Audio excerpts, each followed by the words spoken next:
How to overcome suffering. Feelings such as discomfort, depression, annoyance, anxiety, worry, fear, disappointment, and despair are forms of suffering. Suffering arises from three sources: physical, mental, and spiritual.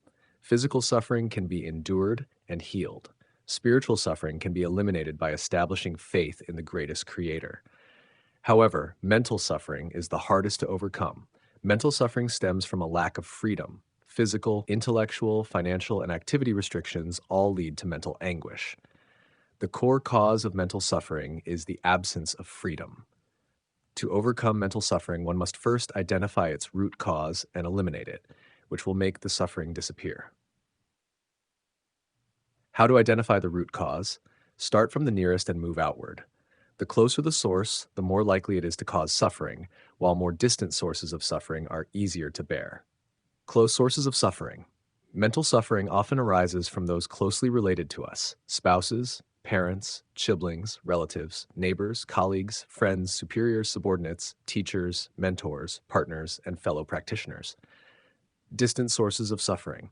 Factors that cause mental suffering include thieves, bullies, gangsters, family clans, tribes, extremist groups and organizations, ethnic groups, countries, governments, political parties, and religions. For example, the primary sources of physical freedom restriction are marital relationships.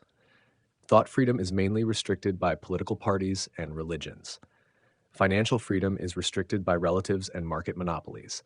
Activity freedom is restricted by state machinery. Facing suffering.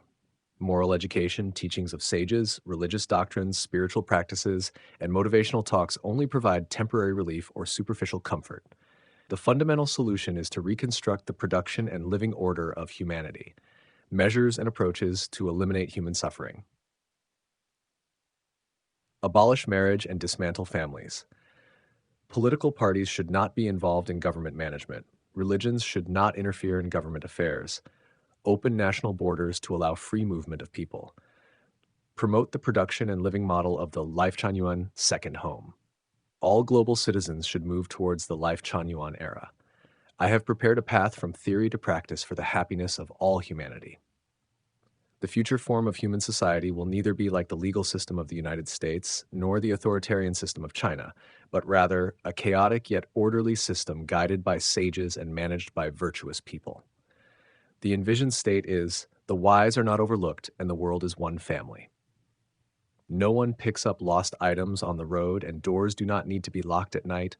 The elderly are cared for and children are nurtured.